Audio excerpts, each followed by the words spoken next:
Assalamualaikum warahmatullahi wabarakatuh. Memang menjadi kebiasaan kepada rejim Zionis ini untuk menyerang bulan Ramadan. Sebelum ni dia fokus pada Gaza. Dan kenapa dia fokus pada Gaza? Kerana dia melihat Gaza ni merupakan satu ancaman pada dia dari sudut perkembangan pengaruh dia. Pengaruh Gaza ni ke seluruh dunia ni dah melampaui daripada apa yang mereka cuba buat lah. Yang kedua, apa yang berlaku pada hari ini sebenarnya mereka dalam rangka nak menguasai Masjid Al-Aqsa. Mereka nak menguasai Masjid Al-Aqsa, maka apa yang mereka buat sekarang ni lah mereka mencetuskan krisis di dalam Masjid Al-Aqsa dan tujuan untuk menguasai secara langsung lepas ni. Memang dia akan provoke war. Dia akan provoke war. Sekarang ni tentera Israel telah pun mengisytiharkan akan melakukan serangan besar-besaran ke atas Gaza. Dia dah isytihar dah. Jadi bila dah isytihar gitu, maknanya dia akan provoke satu peperangan, dan peperangan tu antara umat Islam yang bersama dengan penduduk Palestin dengan Israel dan sekutunya. Jadi sebenarnya dia nak kacau yang itulah. Sebab itulah sekarang ni apa yang perlu kita lakukan ialah kita kena sedar perkara ni adalah sedang berlaku dan sedang menuju kepada kemuncak. Dan bila sampai kepada kemuncak ni, yang mereka rancang ialah kita akan kehilangan Masjid Al-Aqsa. Itu yang mereka rancang. Dia nak Masjid Al-Aqsa. Jadi kita akan kehilangan sehingga akhirnya apa yang berlaku, Masjid Al-Aqsa akan jadi kepunyaan masyarakat antarabangsa. Akan jadi kepunyaan Kristian, Yahudi, Hindu, Buddha. Semua orang boleh bersama di Masjid Al-Aqsa. Saya nak tanya doktor, kenapa dia berdil Baitul Maqdis? Kenapa dia tak terus berdil Masjid Al-Aqsa tu? Zionis ni? Kalau dia berdil Masjid Al-Aqsa, maka dia akan berhadapan dengan umat Islam seluruh dunia. Bila dia berhadapan dengan seluruh dunia, maka dia tahu dia akan kalah, confirm kalah lah. Jadi sebab itulah dia kacau Palestinian dan kacau Masjid Al-Aqsa secara berperingkat, supaya orang tak perasan bahawa sebenarnya dia nak ambil Masjid Al-Aqsa. Dia nak rampas Masjid Al-Aqsa, tapi cara perampasan tu dengan strategi yang cukup halus, sehingga kan orang tak perasan sebenarnya dia nak ambil yang tu. Nampak macam masalah kemanusiaan, nampak macam masalah orang Palestin lawan dengan Israel, tapi sebenarnya dia nak ambil yang tu. Bila dia dapat yang itu, dia akan menguasai yang lain lah. Itu memang akidah Zionis. Sebab itu dia takkan segan habis-habisan. Setelah orang Islam sendiri setuju memberikan Masjid Al-Aqsa kepada Israel ataupun kepada international, maka pada masa itu barulah dia akan runtuh kan. Dia nak ambil dengan cara baik lah, secara serhan, bukan secara peperangan lah.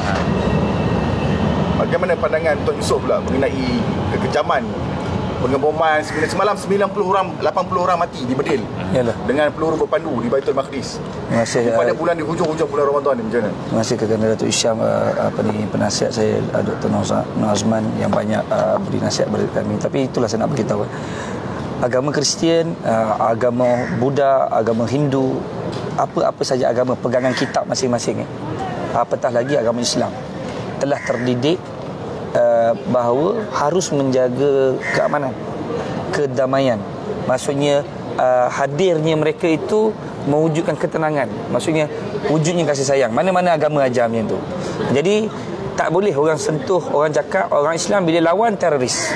Bila orang Islam bila cuba untuk orang kata protect family, protect agama dia, dituduh sebagai memberi ancaman kepada mereka. Jadi sebab tu kena betul. Saya nak beritahu, mana-mana agama mengajar kedamaian.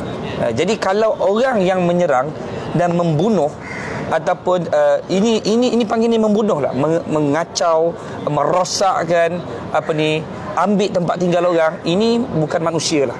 Ini adik-beradik dengan iblis. Ya. Jadi kita sebut balik tadi, orang Kristian, orang Buddhis, Hindu, apa-apa agama yang mempunyai pegangan kitab, tak kira dia orang daripada mana sekalipun, sudah pasti telah terdidik dalam kitab mereka mengajar kedamaian, ketenangan, orang kata kasih sayang. Jadi begitu juga dengan Islam. Islam ni sudah pasti dia lebih lagi. Dia telah terdidik dengan didikan yang betul, jaga silaturahim ni dengan orang lain. Tak boleh suka-suka nak ambil tanah orang, ambil tempat tinggal orang. Contoh dekat sini, ini katakanlah saya bagi contoh, ini tempat tinggal kita. Tiba-tiba datang satu hamba, datang kata, kamu keluar, engkau keluar, anak-anak kau keluar, kami nak ambil tempat ni. Apa yang harus kita duduk sini lakukan? Sudah pasti kita defense. Bila kita defense, kita protect, kita lawan, kita against. Dia ada dua, satu orang dia defense saja, dia tak lawan. Tapi sudah berkali-kali Palestina ni, orang kata kan, diasak, bulan-bulan Ramadan dilemparkan bom dan sebagainya. Takkanlah sampai bila dia orang nak defense? Macam pemain bola. Jadi defense kalau tak menyerang, macam mana nak jaringkan gol? Jadi sebenarnya ini isu besar kepada seluruh umat Islam. Supaya bukan saja umat Islam, umat Kristian, umat Hindu, umat Buddhis yang konon-kononnya hari ini seluruh dunia ni mengatakan hak asasi kemanusiaan. Mana? Tunjukkan solidariti anda. Mana? Kita tak mau cerita pasal orang ni. Kita nak cerita pemimpin-pemimpin dunia ni. Mana? Tunjukkan yang mengatakan Palestin ni bukannya besar. Tetapi bagaimana PBB dan sebagainya tak protect ni? Kenapa tak cuba protect? Benda yang kecil ni tak boleh diprotect. Sedangkan anda mempunyai kuasa untuk memberi satu arahan. Mana undang-undang dunia? Kata Datuk Ishak, mana undang-undang dunia? Mana Interpol ni? Semua tak ada. Undang-undang dunia tak ada. Kalau kita lihat benda yang kecil pun kadang-kadang, contoh berlaku rusuhan pun, baru-baru ni saya kena rusuhan. Dituduh rusuh 147, hari yang sama ditangkap. Ini kita lihat Zionis ni, dia bukan manusia. Dia bukan binatang. Dia lebih teruk daripada syaitan. Dia dengan syaitan pun, syaitan kalau duduk sebelah dia pun syaitan kata ini lebih besar daripada aku, dia kata. Sebab apa? Syaitan pun, jin-jin pun ada keluarga. Dia pun cakap kau jangan pergi kawan dengan manusia. Jangan kau pergi kawan dengan manusia. Tapi ni manusia-manusia macam ni yang mengambil harta orang, mengambil kedudukan orang, ambil tempat orang, ambil tempat tinggal orang, ambil rumah ibadat orang, bom orang tengah sedang solat tarawih. Ini mana punya sifat manusia yang tak ada keprihatinan langsung, tak ada sifat kemanusiaan lagi, memang sifat syaitan. Jadi saya nak menyeru kepada seluruh rakyat Malaysia, bukan saja khusus kepada umat Islam, tapi kepada umat Kristian, umat Hindu, umat Buddha semua ni, yang katakan konon-konon yang kita semua ni adalah orang yang nak mencapai kedamaian, nak mencapai kemenangan sama-sama.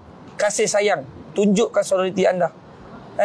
Macam mana kita nak tunjuk solidariti? Hari ni semua orang kena bersuara. Memang ada orang kata no, dia hanya bercakap tapi tak ada action bila nak berjalan. Kalau kita ada kuasa seperti kerajaan dunia, kita dah istihar perang, kita dah ambil tindakan, kita dah buat tangkapan, kita dah sombat dalam penjara. Tapi inilah kedudukan kita sebagai rakyat marhain. Kena ingat undang-undang dibuat di seluruh dunia adalah untuk rakyat.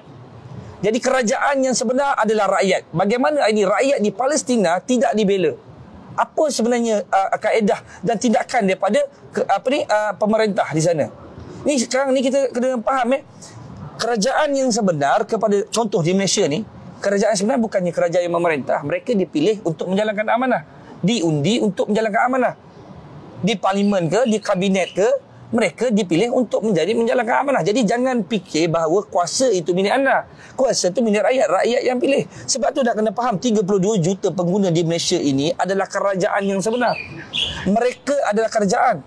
Sebab itu kalau undang-undang tidak menyebelahi rakyat, maka rakyat akan musnah. Sebab itu rakyat pilih kerajaan yang memerintah. Maksudnya yang dipilih untuk menjalankan tugas dan amanah adalah rakyat yang pilih. Jadi bila dipilih, seharusnya dapat amanah ni takut dapat amanah, dapat tanggungjawab. Bukannya seronok dapat gaji, minta maaf gaji tu bonus, tapi takut dapat tanggungjawab yang besar. Sekiranya tidak dapat menjalankan tanggungjawab kalau sebagai pemimpin, kena takut benda ni. Jadi sekarang ni saya nak tanya, kita ni takut tak takut pegang amanah? Kita tengok hari ni apa jadi kat Palestin. Itu saudara-saudara Islam kita dibunuh, dilemparkan bom. Anak-anak kecil saya tengok disepak je.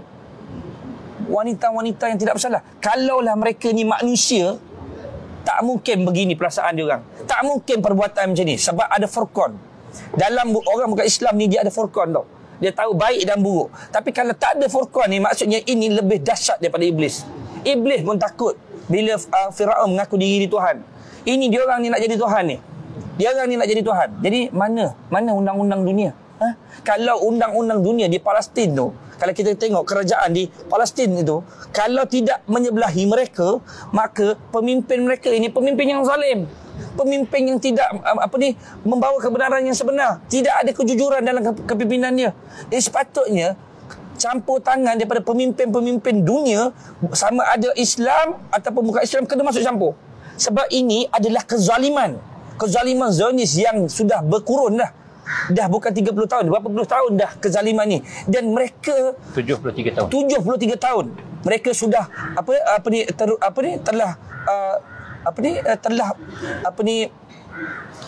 berterusan kezaliman yang dilakukan kepada penduduk Palestin ni. Sedangkan rumah ibadat tu milik orang Islam. Kita semua sedia maklum. Dekat peta dunianya saja ditukar. Tapi kita semua sedia maklum. Macam mana rumah ibadat kita boleh orang Islam nak diambil, diserang tanpa ada pembelaan? Mana pemimpin-pemimpin dunia? Mana? Kita ni dipilih untuk menjalankan amanah. Mana pemimpin dunia? Mana pemimpin-pemimpin? Ada berapa benua dekat dalam negara ni? Mana ni suara-suara Islam ni? Mana? Pemimpin Arab Saudi yang dikatakan Islam. Pemimpin UAE yang dikatakan Islam. Mana? Semua pemimpin-pemimpin dunia ni patut bersuara. Ni pemimpin di negara kita juga harus bersuara. Bukan bersuara sekadar membuat kenyataan bertulis. Membuat satu kenyataan dan tindakan. Kenyataan bermulut ni dan ada tindakan. Apa next? Apa kerajaan, pemimpin negara kita yang mempunyai talian dengan Palestin ni, apa dengan Zionis, apa benda kaedah yang dibuat? Boykot, kita dah boykot dah lama. Dan tidak ada produk macam disebut oleh sahabat kita tadi, tidak ada produk yang daripada luar negara yang banyak masuk ke Malaysia ni. Jadi sepatutnya kita nak ada tindakan, tunjuk protes sama ada berbentuk video, seluruh rakyat Malaysia buat video. Kita kata kita tentang kezaliman yang dilakukan oleh Zionis yang bersifat syaitan. Saya memang tak tahu bulan Ramadan ni, saya tak tahu bulan tahun ini adalah bulan sepanjang saya hidup ini bulan yang paling menguji kesabaran saya sebagai orang Islam. Ini paling teruk lah tahun ni bagi saya lah. Saya tak tahu ni orang lebih lama, orang berilmu guru kita dia lebih lama, tapi tahun ni tahun paling teruk bagi saya. Jadi saya rasa kita ni sampai bila nak defense? Now we have to against. Kita kena lawan. Tapi bukan lawan yang cara pergi berperang, tapi kalau sekiranya perlu kita pergi. Kita kena pergi perang. Tapi mungkin kita orang yang tak layak kalau kita cakap kena ketawa je. Tapi kalau diberi keizinan untuk hantar bantuan, kita pergi. Kita tak cakap kosong, kita turun, kita boleh turun hantar bantuan. Tapi nama saya dah tahu dah. Tak lepas pun pergi sana. Doktor lagi tak lepas. Ni lagi tak lepas. Jadi tapi kita nak menunjukkan. Saya tak tahulah perincian yang ada sifat kepada seluruh umat Islam di negara kita ni. Adakah sedih tak sedih bila kena macam ni, Datuk? Doktor, sedih tak? Ada tak yang rasa macam nak buka puasa tu, bila nak makan tu rasa macam ya Allah, saudara kita? Ada tak rasa? Kalau tak ada ni, kita ni tak tahulah sama ada kita diri kita Islam tapi hanya Islam pada nama, tapi tidak di dalam roh kita. Jadi kita kena rasa sedih. Bangun sama-sama solat hajat. Ni ada lagi 2 malam lagi. Esok bangun minta dengan Allah. Besok ada munajat kita nak buat besok. Dr. Nur Azman akan dipimpin oleh Dr. Nur Azman. Ada 10 orang. Kita akan buat doa dan kita buat doa secara live di page Semboyan nanti dan juga PPIM. Siapa lagi yang terlibat, kita akan pimpin doa. Bukan saya lah, Dr. Nur Azman lah. Dr. Nur Azman dan rakan-rakannya. Kita minta seluruh Malaysia untuk sama-sama angkat tangan berdoa dan buat juga video masing-masing angkat tangan menunjukkan sokongan kita bersama dalam saudara Islam kita yang berada di Palestin. Itu saja. Bagi yang tidak memahami, tidak tahu ujung pangkal, saya ceritakan sikit kronologi. 2-3 hari lepas, sebelum dalam hujung bulan Ramadan, pendapatan Palestin berdekatan dengan Masjidil Aqsa telah diserang, diganggu oleh pendatang haram Yahudi. Cuba untuk menghalau orang-orang Islam keluar daripada bumi Palestin. We have to go, but we want to take a picture with you two brothers, if that's okay. Can we take a picture with you guys after your interview? Okay. Kronologi yang pertama, mereka cuba untuk menghalau seramai mungkin pendapatan orang Palestin Islam keluar daripada kejiranan berdekatan dengan Masjidil Aqsa. Nombor 1. Nombor kedua pada malam yang ketiga yang malam Jumaat malam Jumaat, apabila semua orang sibuk malam bertahajud, bertarawih, tiba-tiba datang polis ataupun gerila ataupun pengganas Zionis ni menyerang ketika orang sedang berbaca Quran, orang Islam sedang bersolat tarawih. Dia menyerang Masjidil Aqsa. Hari berikutnya, sekali lagi mereka menyerang pekarangan Masjidil Aqsa. Dan semalam yang terakhir ni, sebelum ni lebih kurang 200 kecederaan, 200 orang Islam di Masjidil Aqsa telah cedera parah. Dan semalam kemuncak, dia telah membedil Baitul Maqdis yang menyebabkan 80 kematian. 80 kematian orang awam Orang yang tidak bersalah, bukan tentera. 80 orang awam telah dipedil menggunakan peluru berpadu. Dan saya rasa ini bukan yang akhir. Jadi teman-teman, dia ada lagi siri-siri yang berikutnya. Jadi kita hari ini respon daripada press conference dan diskusi kita hari ini adalah respon terhadap kejahatan, kebiadaban syaitan Zionis dalam menghancurkan orang Islam di Palestin. Mungkin hari ini kita datang ada juga dengan Bali. Abang Ali. Sikit boleh. Bagi sikit. Demi orang Islam apa boleh? Takbir. Perang ke apa ke? Bagi sikit.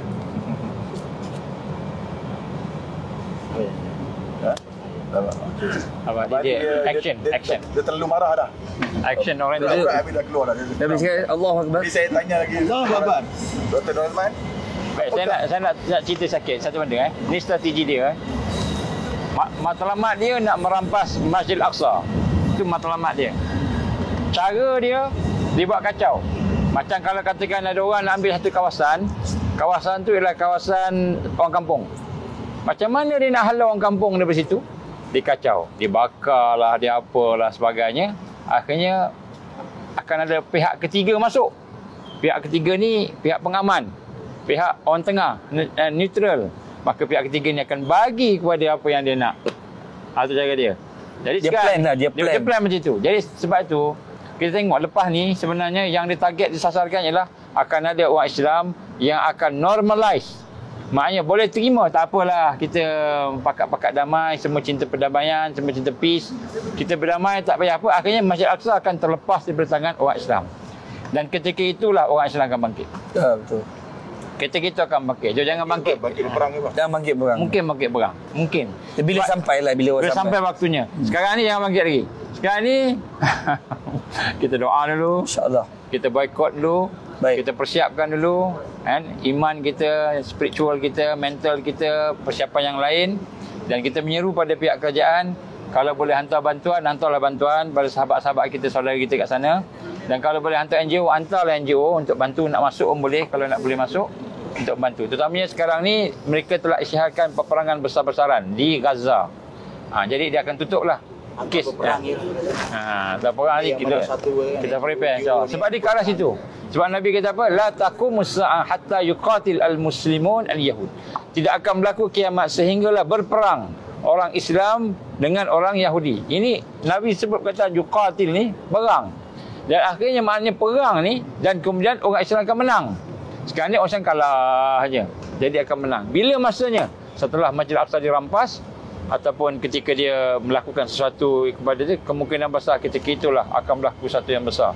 Maka rakyat Malaysia berdoalah supaya kita termasuk dalam golongan orang yang bersama dengan pasukan Allah, bukan bersama dengan pasukan Zionis. Sebab akan ada orang-orang yang bersama dengan Zionis lepas ni. Orang Islam sendiri, orang kata dia beriman, janggut panjang, serban tebal, tapi dia bersama dengan Israel. Boleh terima Masjid Al-Aqsa sebagai tempat ibadah orang antarabangsa, bukan orang Islam. Inilah perkara yang kita nak kena faham sedang berlaku sekarang.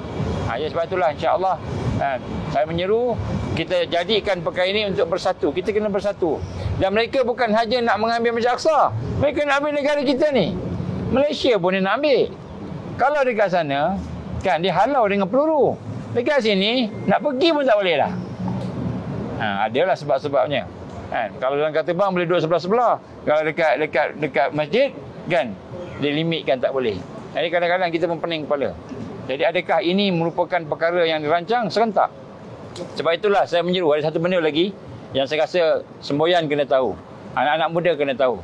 Mereka akan provok orang Islam untuk bangkit dan provok orang Islam untuk pergi tanpa persiapan. Termasuklah di Malaysia. Kemungkinan mereka akan provok kita supaya menyuarakan sesuatu. Bertindak sesuatu secara emosional. Mungkin lepas raya ni 2-3 minggu ke, sebulan ke, wallahu alam. Jadi kalau berlaku begitu, jangan sahut seruan untuk buat sesuatu tanpa persiapan. Mereka akan buat sesuatu sehingga menyebabkan mungkin berlaku darurat yang besar. Jadi sebab tu kita ikutlah undang-undang yang ada. Kita ikutlah perlembagaan yang ada setakat ini. Perlembagaan ni menyusun kita, kehidupan kita. Jangan langgar apa-apa undang-undang. Kalau ada ejen-ejen luar yang nak melaga-lagakan kita kena cerdik lah. Jangan ikut apa yang mereka rancang. Mereka rancang. Sekarang ni orang Palestin akan kumpul. Dia akan marah. Bila marah boleh menang tak? Tak boleh menang. Nak menang macam mana? Dia kontrol semua kan. So akan sampai tempat tu lah, insya-Allah. Jadi sebab tu kita jangan termakan dengan pancing dan umpan dia. Memang kita marah. Ya, betul. Marah. Tapi tengok orang Palestin sabar. Dia boleh sabar, dia genggam kesabaran tu dengan darah. Dia tak lawan habis, dia simpan. Tapi dia pertahankan lah, pertahan kena. Maknanya defend. Kalau dia attack kita kena defend. Tapi bila sampai waktunya, pergi Al-Qasam akan masuk ke Masjid Al-Aqsa. Akan masuk. Sekarang ni pun dah pergi dah. Sebahagiannya, tapi dia tak lawan ni. Belum masa. Bila sampai masa akan berlaku. Saya setuju. Dia cuba nak cari alasan. Serangan-serangan ni akan jadi satu alasan. Kita hari ini kita kena lebih pintar dan lebih bijak. Kita kena mengikut saluran undang-undang, tidak melampaui undang-undang yang ada, sebab sebarang pelanggaran undang-undang ni menjadi satu sebab untuk mereka melakukan tindakan yang merugikan orang Islam. Jadi yang perlu kita lakukan adalah nombor satu, kita kena rasa kecewa. Kita kena berkongsi rasa sedih. Jangan ada di kalangan orang kita ni, orang Islam ni, orang Malaysia ni secara keseluruhannya yang tidak tahu isu ni, nombor satu. Yang tak prihatin, tak tahu. Nombor satu, tak tahu. Macam mana dia nak kecewa, macam mana dia nak sedih kalau dia tak tahu. Perlu sampai sebar-sebarkan. Tahulah tuan-tuan semua bahawa orang Islam, saudara kita yang berada di Gaza, di Palestin sekarang ni diganggu, telah dizalimi. Mereka dibedil, rumah-rumah mereka dibedil, anak-anak kecil, perempuan-perempuan mati, orang awam mati. Kita kena berkongsi rasa sedih. Kita kena berdoa. Kita panjatkan doa di malam hari 10 malam terakhir yang ada ni, kita berdoa semoga Allah Ta'ala memberi bantuan kepada orang Islam supaya Allah memberikan pertolongan kepada sahabat-sahabat, saudara-saudara kita yang berada di Palestin. Semoga Allah bantu mereka dan memberikan kesabaran kepada mereka. Dan benda ini menjadi satu perkara yang menyebabkan kita dapat yang mana yang nakal cuba jadi baik, kan? Sebab kita berkongsi dan sedih. Saya pun bukanlah baik sangat. Jadi kita cuba jadi baik, mencari jalan untuk nak jadi lebih baik. Satu perkara yang kita nak buat. Okey. Ini sudah ya. Dah habis saya.